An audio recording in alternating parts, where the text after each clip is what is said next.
ordinary time because we had so much to talk about, and it was very enjoyable. And I like having you on. So I think we will have an excellent topic to discuss now too. Now I posted two videos yesterday. One was about the COVID-19 and how a certain class has accumulated in its wealth uh, due to the COVID-19 crisis, and the other one was uh, about what will happen if Poland will take NATO troops within its territory as barricaded to curtail the Russian influence in the region. So those are the two videos.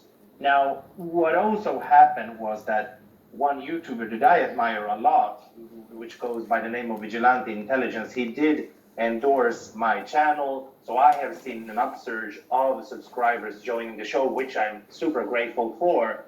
And but basically, I've been thinking how you commented a little bit on those videos and also about Johnny Gatz, that is Vigilante Intelligence.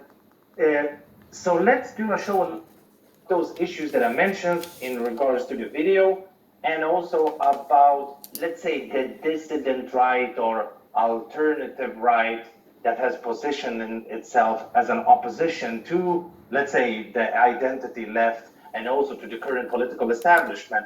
So give me a bit of your thoughts, and we take it on from there, my friend. Okay? All right. Wow, that was a lot to tackle. For a basic intro to my thoughts on these matters before we get into the prolonged discussion is that I would also like to say that I admire Johnny Gott as well, because even though I differ with him tremendously on certain issues, my thinking is that we know who the real powers that be are. So as long as you're, I call it forming a Megazord or forming Voltron. You have these different parts, and I take that reference from a children's show that I grew up on, the Power Rangers. You had the Power Rangers from different walks of life, different sexes, different ethnicities, but they would all have to come together, form this giant robot with different composite parts to defeat a bigger threat. And I think that even though I make it no secret that I am on the left, I do support non-Marxist forms of socialism as my main economic ideology. But and obviously a lot of people in the alternative media tend to be on the right. But I do like a lot of what I see here on YouTube from not only Vigilante Intelligence, but also Adam Green of No More News does a lot of good videos exposing the real the tribe who really control things here in the United States. So I want to say that. But in terms of Poland, I think Donald Trump, they've been really pandering to him. They actually said they were going to name the base after Donald Trump. And for the people, and I see that the people of Poland tend to be ethno-nationalists.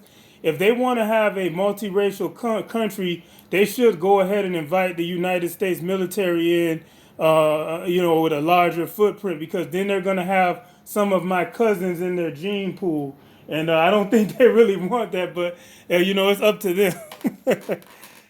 Okay.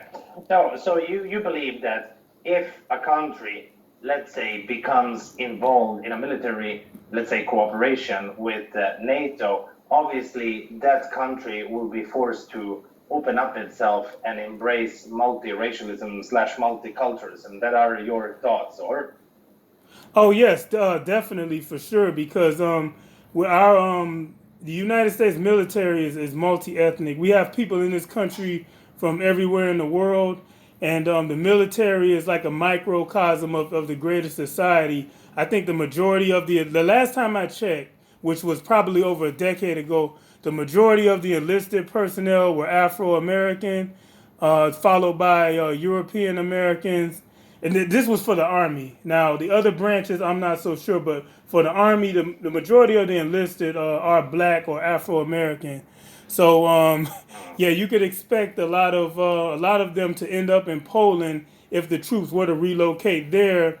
And I'm assuming Poland will be transformed just like Germany once they allow the United States in a significant fashion.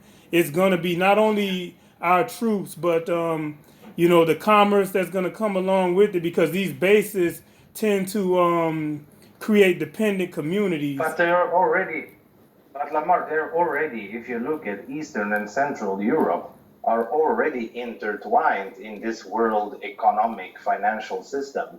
Yeah, I mean, if you look at Hungary, for example, and Poland, these are all, let's say, liberal capitalist countries in an economic sense already. The only reason that they're not ethnically transformed is because they managed to, let's say, stay homogeneous during the real socialist era when basically no one wanted to immigrate to that country due to the poor standards over there.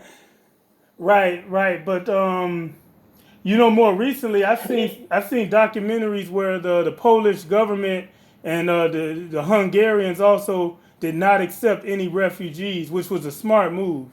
They did not accept any refugees from Syria or anywhere else from that for that matter. But you can bet your bottom dollar if the United States again if we have a significant presence, the country I say this on my channel, and this is probably why I'm not as popular. Our government here in the United States is a very Judaizing force.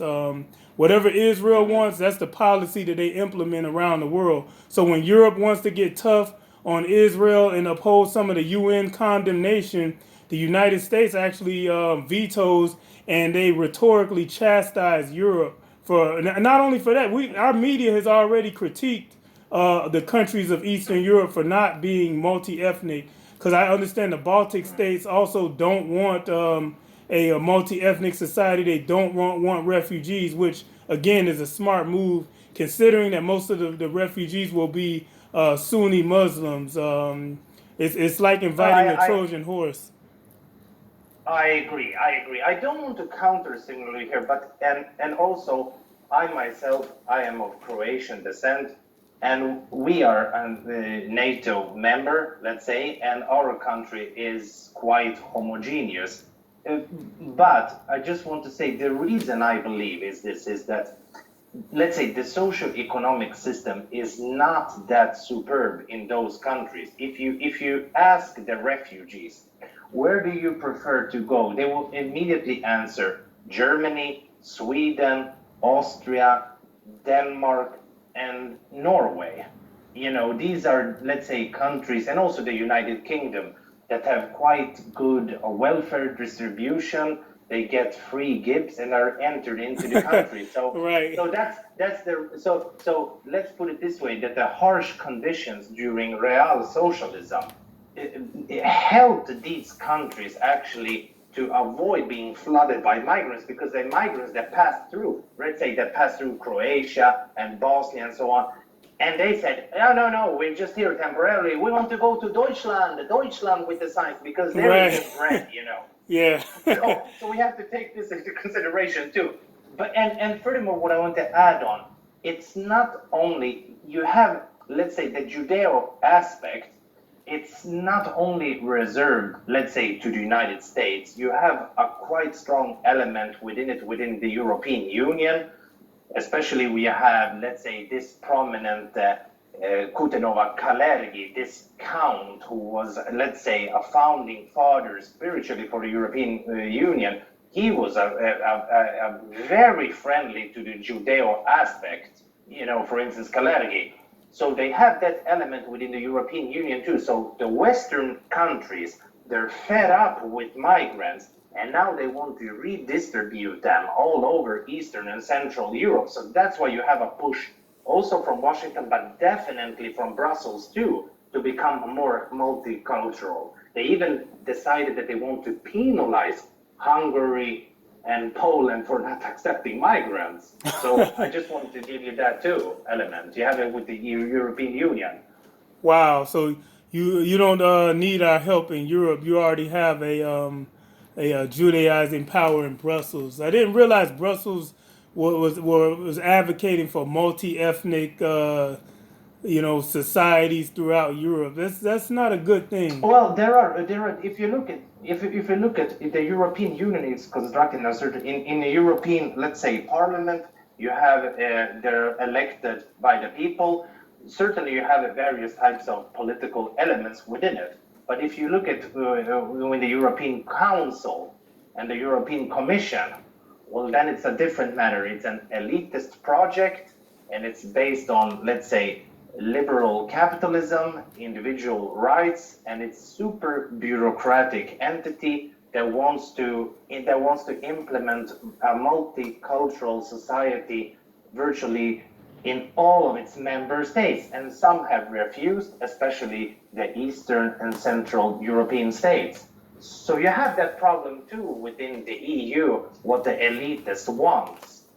And Wow. so yes, I just wanted to bring that out too. And the European Union have acted very ambivalent to let's say, U.S. exceptionalism, and also what the Israelis are doing. That they have had an economic leverage if they really wanted to put an end to the occupation in the West Bank and so on, but they have not managed. We only hear voices from, let's say, the European Parliament, but not from the European Council.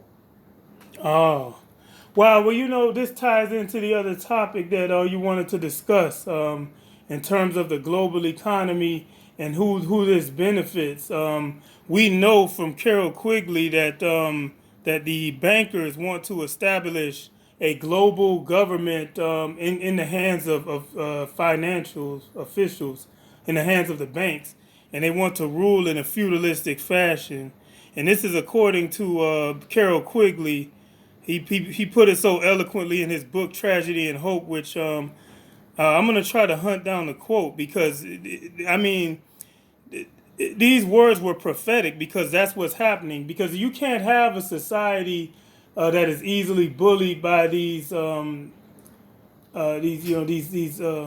extra regional governments, or if the society's homogenous and united, it tends to be more difficult for these people who want to install these technocratic dictatorships to take over. So I think that's a part of the entire scheme. Well, absolutely, we agree there 100%. Now, the economy, we begin to see the contours of this new economy materializing. And last time you and I discussed, I mentioned that we have noticed a restructuring of the economy. And the economy was about to restructure, let's say, to shift more over to a phase of digitalization. But what happened was that this external event, like the COVID-19 pandemic, is just pushed much further to accelerate this, let's say, transition to this form of economy where we're heading towards. And what have we seen?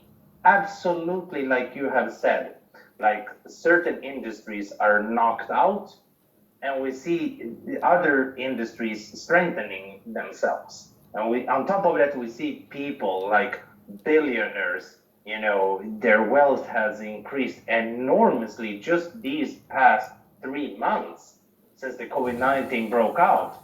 So obviously we see, let's say, accumulation of wealth into the fewer hands, and the economy restructuring. So we have like over 40 million people being sacked from work.